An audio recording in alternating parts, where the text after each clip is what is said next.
Have you applied for numerous online job applications but only end up not hearing back from them or a heartbroken rejection, generic rejection? Why you're not picked for your interview? What are the reasons you're not successful for your online application? Today, we're gonna break it down for you so you can better your chance next time when you apply.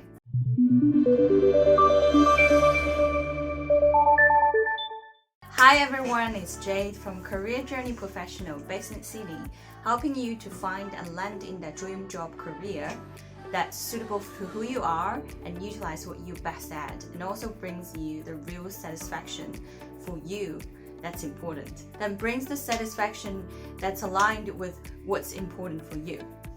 Today we're talking about a topic that a lot of my clients have experienced. I myself have been through that as well. When I first came to Australia, and this is 10 years ago, I applied for almost 300 jobs and I didn't hear back from a lot of them. Now, in my previous video, if you haven't watched, go watch it. How to find a full-time job in Australia, or what are the ways to find a full-time career in Australia. That is one of our most popular video. Go watch it. So one of the biggest reasons in Australia is you need to have a permanent residence. You need to have a legit working visa, and I didn't have that back then, although I eventually did find a full-time job, but that was a big learning lesson. So that's why I'm sharing that today. But today I am talking about other reasons, some of the reasons that from your perspective, it's something that you can actually improve on so that you can better your chance when you're applying for jobs. What are the reasons that you're not picked for interview? What are the reasons that your application was not successful? There are 3 ways we'll look at it today. Alright, like I shared before, so today we're looking from our candidate's point of view, from your point of view. I guess if you're watching this video, you're wondering in your mind as well. So a lot of the times, the first one is you think you are a good fit, but in reality, you may not be. How do I mean by this? One example that I had recently from one of my clients is she was applying for a job which is a challenging role. 90% of the job, I would say, it's about communication. It's negotiating with the vendor, acquiring services, making sure that they can actually establish a station or service station, their store in particular places. And so the job, a lot of the job, it's about communication, it's about negotiation, it's about persuasion. Again, these skills may sound really vague. These are soft skills at the end of the day. But when it comes down to the job application itself, employer will be quite literal on what they mean when they wrote down the job requirement. If they wrote down they need previous minimum 6 months, 1 year experiences of you actually negotiating with industry vendors, with people from different supply chain, or specifically negotiating with property managers to acquiring deals, dealing with contracts, all this and this, and you haven't specifically done that in that industry in that way with this kind of vendors, you may not be a good fit. Now, I'm not saying in reality if you go into that job you won't be able to do it, but I'm saying from the employer's point of view, for them to choose the best candidate, it will be easy if they just really follow the rule. So my client, she reckons she has really good negotiation or persuasion skill. However, her previous experience is more on the project analysis roles. So she was doing a lot more analyzing jobs instead of really communicating. Not so much on verbal communication, not so much on negotiation and persuasion. Now she may really do have this kind of skills, but if it's not highlighted on a resume, or if it's not really towards the kind of the vendors or the property managers that the employers are looking for, she may not be that good fit. So eventually when we were preparing interview, I asked her, can you tell me if a property manager is not happy with they just literally say no, how are you going to persuade them? And so the whole process of us helping her to prepare her interview made her realize she may not have enough skills, or she may not have enough case studies or examples or previous stories to literally have that strength within negotiation and persuasion. So in that way, she realized she may not be ready, or she may not be the best suited candidate for that role. Having said that, she's now in the second round of the interview, but it's her as a candidate, her realization that she's actually not that good at it, we'll help her to further improve it. We'll help her to look for more information, to look for more opportunities to enhance that, to really strengthen that part of her skills. If the next step is what she really wanted to look for, the next step is those kind of roles. So this goes back to what I said. A lot of the times you may think you're a good fit, but maybe not. Again, another example some of my clients are going through, it's really stepping up to become the manager. The game is very different when you are a team player versus when you're literally becoming a manager. An example I shared is one of my clients, the first thing she has to do, which is challenging as a manager, is to have to let some of the employees go. And these are people who were her former colleagues before she was promoted. One of the hardest things is not her decision, but she has to deliver the news. She has to tell her former colleague, team member, to let them go. The company decided to basically sack you. So, are you ready for that? Because they really becoming a manager, there are so many challenges, new challenges on board. So when you're self-promoting or when you're looking for another job, maybe at the next level, really think about these things. Are you a good fit? They are new challenges. They are things that you won't. There's a saying that you will never understand it until you really experienced it. So always this, from a job perspective, from a job candidate perspective, the best way to prepare for this kind of interview or to prepare for this kind of job, it's really doing a thorough research. It's really getting that down-to-earth understanding of what that job really means. If a job is really dealing with difficult customers on a daily basis 90% of the time, that do require you to have really strong empathetic understanding of the customer, how to talk how to talk to people, or persuade to people, or communicate with people at work when they're really in a non-happy mode. Or, for example, becoming a manager means a lot more than just being good at your job. That means a lot of how to deal with different people, how to motivate people, how to deliver constructive criticism, and how to sometimes, if your subordinates ask you for a pay rise, you will have to give some of the information in a positive way, but also retain some of them so that you have that wiggle room when you go to your manager to actually have that discussion. So yes, there are a lot of the things. When you think you're a good candidate, think twice or think deeper and think literally from their shoes. What is needed? Do you really have that skill? Right, that's point number one. Just before we end point number one, I hope that didn't really discouraged you, because having said that, sometimes the job you think you're a really good fit may not be a good fit, but having said that, they are always good fit jobs. Maybe you think that job at that level is a good fit, but actually you're probably here. That means they're still a good fit for you. You just need to find one that really reflect what you're good at, that really from your previous work experiences you can extract what you're good at and further explore that and further develop that skill in that kind of roles. My point is really helping you to have a more realistic point of understanding of where you're at, what you're good at, what your skills are, how you can utilize your experiences, but not to discourage you. I hope that didn't discourage you. Point number two, why your job application was not successful, or why sometimes when you apply you didn't hear back from them. If this is happening to you a lot, say you applied for 10 jobs, 8 jobs didn't get back to you, well, first thing I ask my client is pay attention to how long that job advertisement has been advertised.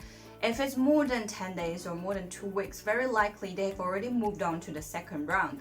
They're probably not even reviewing your application. So not to mention you're successful or not, you're just simply not being looked at.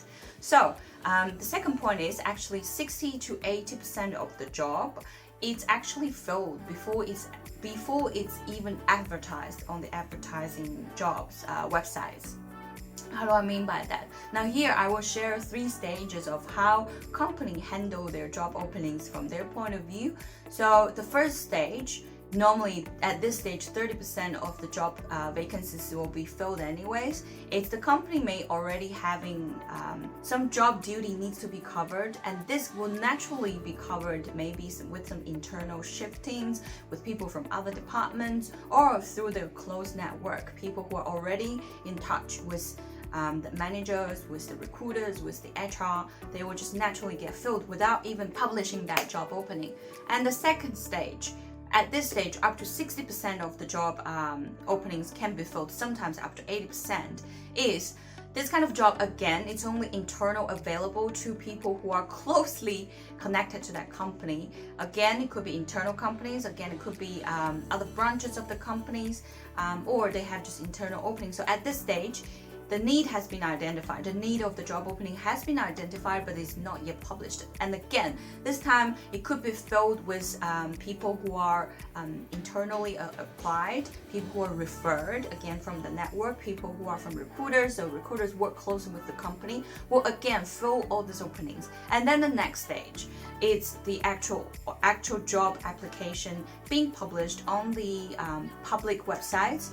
And now again, each application, at least within Australia, Seek or LinkedIn, you are looking at minimum 200, 300 to up to 1,200 job applications for one published job opening. So at this stage, the competition is really fierce, and there are people potentially may already have been preferred or selected, even is published. So again, what I'm saying here is what I said again and again to my clients.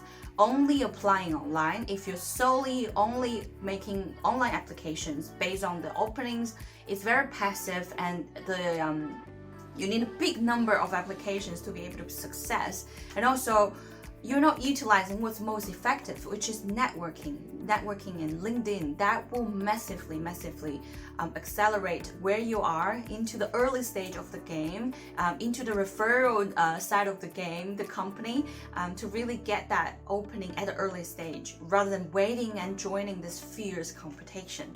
So that's tip number 2, why when you apply you're not successful. Not necessarily you, but you do need to utilize linking, network, referral, and internal opening opportunities. Tip number 3, when you apply for application, one of the reasons you're not selected for interview is simply because you are not the exact fit. How do I mean by that? Not to mention, let's set the ground first. So nowadays, when you apply, especially big companies, you are having this constant, you're being constantly tested, assessed by a lot of the artificial intelligence. If not artificial intelligence, then some screening softwares.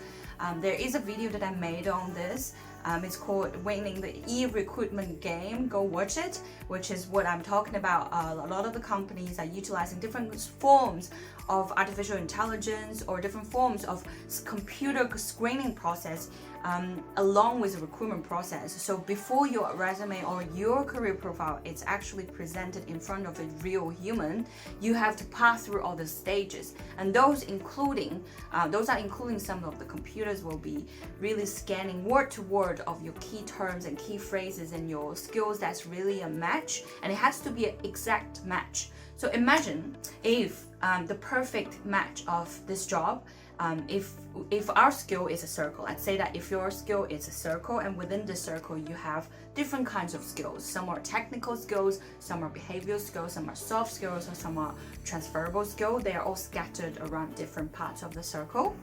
And the employers are looking for probably a much smaller circle, which needs to be an exact fit. They may have a list of the things that they are selecting. So your skills may fall into the circle, maybe or maybe not, or maybe this small circle could be on the edge. So some of the skills you don't yet have it yet, or you're not yet outstandingly demonstrating it on your resume or LinkedIn.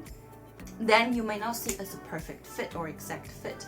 The better way to explain this is, for example, if employer or the screening software or the assessment process is really looking for people who have exactly 3 years experience of customer service experience, let's say finance industry with institutional clients, and you had, let's say, 2 years, so not 3, it's not ticking that box. And maybe your experience is dealing with corporate or retail clients, so it's not institutional clients. So again, that's not a tick. And again, maybe your customer service experience is more on the middle office or back office rather than dealing in the front row, having to deliver cross sales, that kind of responsibilities. So again, it's not a tick. So here, you will not be the exact fit. Versus in reality, you may do a really good job in this because you have a lot of transferable skills. But if their selection criteria are very rigid, very literal, very just based on that list, then you will not be an exact fit. So that's one of the biggest reasons that employers may not select you for interview. So again, watch that video that I made on how to find a full-time job in Australia that I explained a bit more. A lot of the reason that I can give here below is just looking at my notes. Your experience is not enough, short of experiences, or sometimes you're overqualified. Remember what I said, maybe your skill is a much bigger circle and what they need is a smaller circle. So they don't really care of what lies beyond their small circle. Even you can be really good, maybe you have 2 master degrees, maybe you won this award or that kind of recognition in other companies.